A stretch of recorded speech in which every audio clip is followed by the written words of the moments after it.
Hello students, আশা করি তোমরা সকলে ভালো আছো। আজকে আমরা সেন্টেন্সেরই অন্য একটি বিষয় সেটি নিয়ে আলোচনা করব, যেটি হলো subject and predicate of a sentence. অর্থাৎ বাক্যের যে দুটি অংশ আছে, সাবজেক্ট এবং প্রেডিকেট, সে সম্বন্ধে আমরা বিস্তারিত আলোচনা করব এবং শিখে নেব সাবজেক্ট কাকে বলে এবং প্রেডিকেট কাকে বলে। সেন্টেন্স বা বাক্যকে আমরা দুটি প্রয়োজনীয় অংশে ভাগ করতে পারি,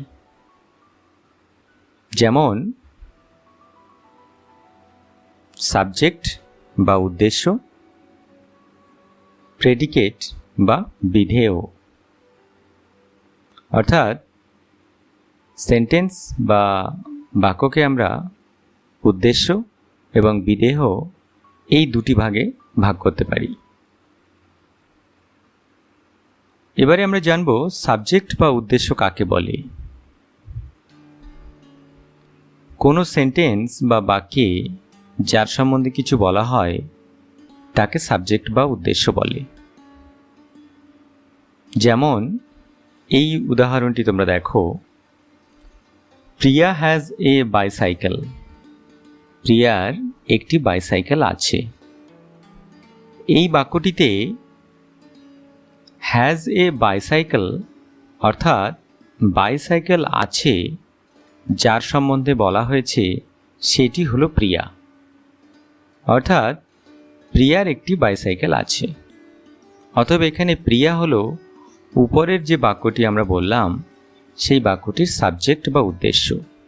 অর্থাৎ প্রিয়াকেই উদ্দেশ্য করে বা প্রিয়ার সম্বন্ধে পরবর্তী যে শব্দগুলো ব্যবহার করা হয়েছে সেখানে তথ্য দেওয়া হয়েছে।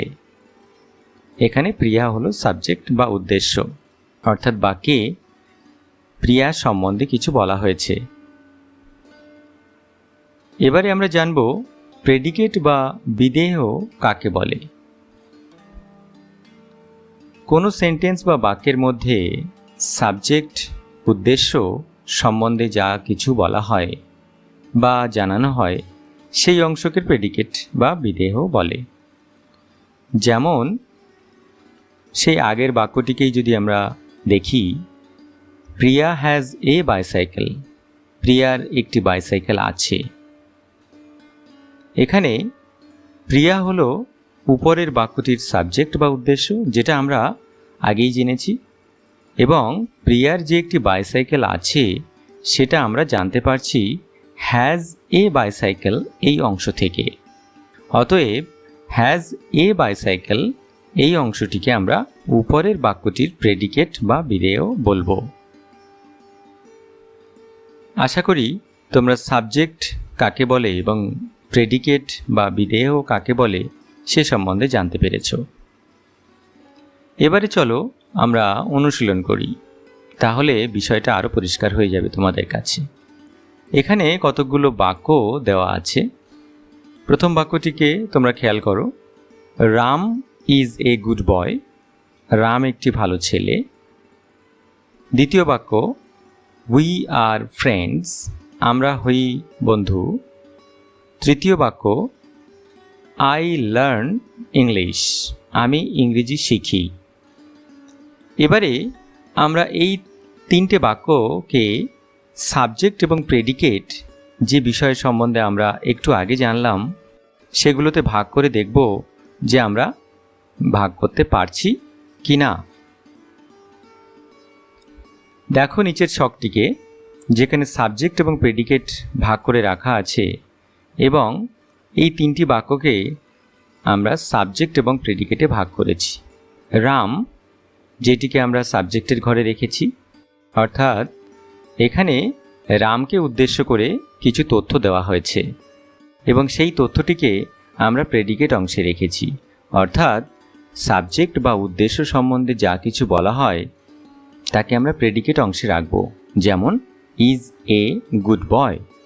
দ্বিতীয় বাক্যটির উই আর ফ্রেন্ডস, এখানে উইকে আমরা সাবজেক্ট অংশে রেখেছি, কেননা এখানে উই এর সম্বন্ধে তথ্য দেওয়া হয়েছে এবং যে তথ্য দেওয়া হয়েছে সেই তথ্যটিকে আমরা প্রেডিকেট অংশে রেখেছি। আর ফ্রেন্ডস। তৃতীয় বাক্যে আই লার্ন ইংলিশ, এখানে আই সাবজেক্ট এবং লার্ন ইংলিশ এটিকে প্রেডিকেট অংশে রাখা হয়েছে। আশা করি তোমরা বুঝতে পেরেছ যে একটি সিম্পল সেন্টেন্স বা সাধারণ বাক্যে আমরা কিভাবে সাবজেক্ট এবং প্রেডিকেট অংশে ভাগ করতে পারি। এবং একটি সিম্পল সেন্টেন্সে অবশ্যই দুটো অংশ থাকবে, যেটি হলো সাবজেক্ট, যাকে উদ্দেশ্য করে কিছু বলা হয়, এবং প্রেডিকেট, যা কিছু তথ্য জানানো হয় সেই অংশটিকে আমরা প্রেডিকেট বা বিধেয় অংশ বলি। এবারে আমরা কিছু বিষয় মনে রাখবো অতিরিক্ত, যেমন সেন্টেন্স বা বাক্যের সাবজেক্ট বা উদ্দেশ্য যে অংশটিকে আমরা বলছি সেটাকে আমরা নাউন বা বিশেষ্য অংশ হিসেবে জানব। আবার সেন্টেন্স বা বাক্যের প্রেডিকেট বা বিধেয় অংশটি, যেটিকে আমরা ভার্ব বা ক্রিয়ার অংশ হিসেবে জানব। উদাহরণস্বরূপ সেই আগের ছকটিকেই যদি আমরা দেখি তাহলে দেখতে পাবো রাম, উই, আই এগুলোকে আমরা নাউন পার্ট বা সাবজেক্ট অংশে দেখছি বা সেই হিসেবেই আমরা জানব। এবং ইজ এ গুড বয়, আর ফ্রেন্ডস, লার্ন ইংলিশ এগুলোকে আমরা প্রেডিকেট বা ভার্ব পার্ট বা ক্রিয়ার অংশ হিসেবে জানব। এখানে লক্ষণীয় বিষয় সেটা হলো, যেখানে আমরা প্রেডিকেট বা ভার্ব পার্ট বলছি, ভার্ব বা ক্রিয়া, ক্রিয়া কাকে বলে নিশ্চয়ই তোমরা জানো। ক্রিয়া হলো সেই পদ যার মাধ্যমে আমরা কোনো কাজ করা বোঝাই। এখানে লাল কালি দিয়ে চিহ্নিত করা আছে যে শব্দগুলো ইজ, আর, লার্ন এগুলো সবই ভার্ব বা ক্রিয়ার অংশ, তাই আমরা প্রেডিকেট অংশে রেখেছি। তাহলে তোমরা সহজেই বুঝতে পারলে যে সাবজেক্ট এবং প্রেডিকেট একটা বাক্যের মধ্যে কতটা গুরুত্বপূর্ণ এবং কিভাবে আমরা সেগুলোকে ভাগ করতে পারি। তাহলে সাবজেক্ট হলো নাউন পার্ট এবং প্রেডিকেট হলো ভার্ব পার্ট।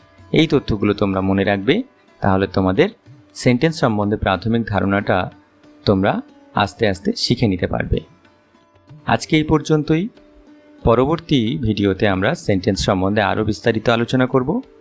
তোমরা আমার যে চ্যানেলটি আছে সেই চ্যানেলটিকে অবশ্যই ফলো করবে এবং পরবর্তী ভিডিওগুলোতে নজর রাখবে, যাতে করে আরও যে বিষয়গুলো আলোচনা করা হয়েছে সেগুলো সম্বন্ধে তোমরা জানতে পারো।